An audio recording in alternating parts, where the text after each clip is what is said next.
Hey everyone, today we are going to demonstrate why we need to classify organisms.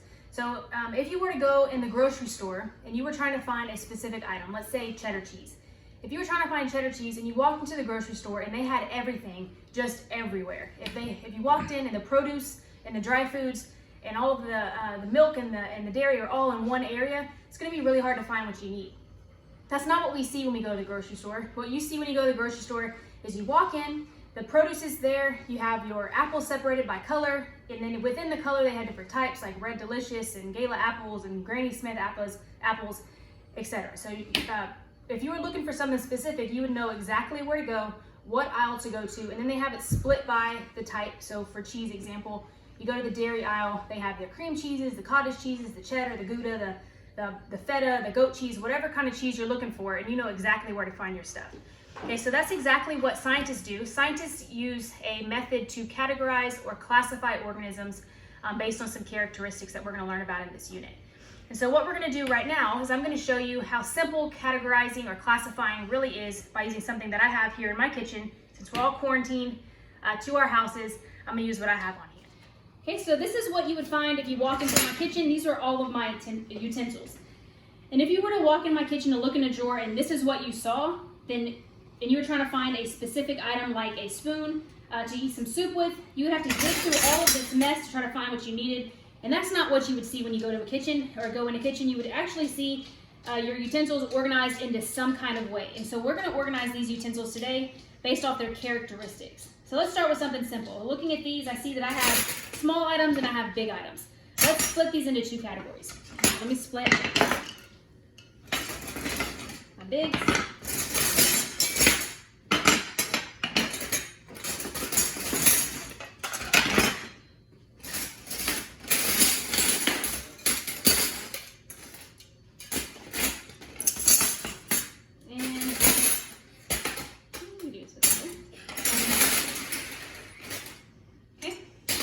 So let's chart this while we go. So let me come over here to our graphic organizer, and I'm going to split these into two groups. I'm going to say large items and small items. This is going to be my starting categories. And so let's sort these into smaller categories, starting with my large items. So let me move my small items out of the way. Okay, so looking at these, I see some characteristics that some have in common. I see some are made of silicone, so I'm going to sort those. Some are made of metal. Let me sort those. Some are made of wood, and then I have these three that are kind of in between. So let me keep that in its own category as well. So again, let's go to our chart. Let's chart this as we go. I got 4 categories here. The first one is metals. The next one is wood. And then I have silicone. And then I have multi-metals, so we'll say multi there. Okay, so then we go back to our categorizing. We can go even into smaller groups. We have, with our multi types here, we have spatulas, a whisk, and a set of tongs. Those could be all individual categories. In this category, we have spoons and spatulas. We got spoons and spatulas here. And then in our metals category, we got knives, spoons, and a meat hammer. And so let's break that down to be as specific as we possibly could. In our metals category, I have 3. I have knives. I have a hammer. And I have spoons. In my wood categories, I have, go down a little bit further, spatulas and spoons. In my silicone, I have spatulas and spoons.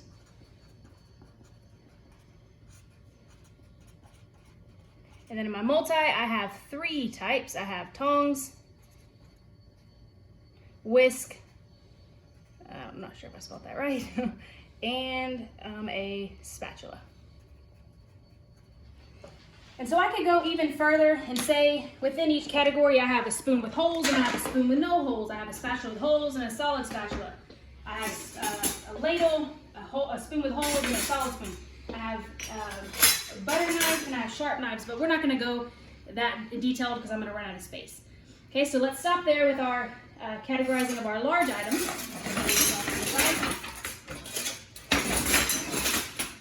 And let's take our small items.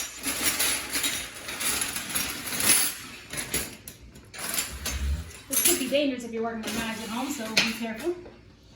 Okay, so if I look at this category here, I can split them into the same type of categories we did before. We have types. I got wood, and I have metal and silicone, and I got all my metals here. And so let me write that down on my small items of type. I got metal. It's probably going to be a very large category. Let me move the other ones over here. We got wood and multi type. Within my metals, I could break this down into two different categories. So let's look at their characteristics. We got some that are sharp, and I got some that are round. So let's split them into sharps and rounds. So all my knives, as well as all my forks,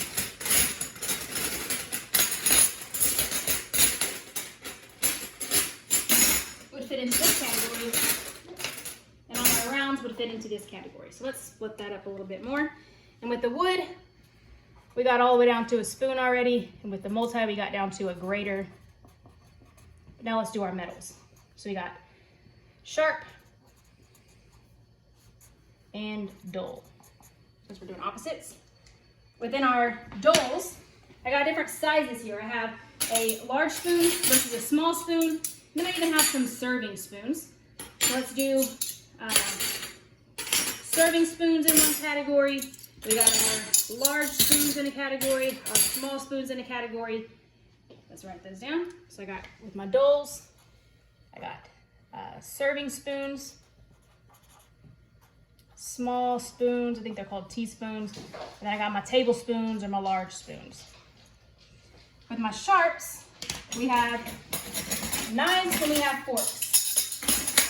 Put those up into knives and forks. And then we're going to split these up even more. Let's do sharp knives or steak knives versus butter knives. And then we have our small forks and our large forks. So let me add that. That'll be our last categories. We got knives, which breaks down into butter knives and steak knives. And then for our sharps category, we also have forks, and we have small and large. And so I drew this so that you can really see how descriptive we can get. Like I said, over here we can get even smaller and go to the individual like we did over here. Organizing or classifying organisms like this can be simple. We just need to have a basis on which we characterize them. So you can see here, with just as simple as this was, if we have a characteristic to be able to distinguish between utensils, we can do the same thing with organisms. The reason that this is so important is because if you are doing scientific research, let's say on the dolphin, if you're doing research on dolphins, but I call them dolphins, but somebody in China calls them something else, it's very important that we're on the same page, that we know what we're talking about. So scientists use classification, which is going to lead us into taxonomy, to be able to classify organisms and give them a specific name. We use binomial nomenclature, and you're going to learn all about that in this unit. Binomial nomenclature is like a first and a last name for an organism. We use their genus and their species so that we know exactly who we're talking about if we're talking about an organism. Just like if I wanted to find this fork in my utensil drawer, if I use this flow chart that I created here before, then I could go to the large fork section in the sharps with the metals, with the small items, to be able to find the specific fork. Okay, so thanks for watching, and continue on with your lessons.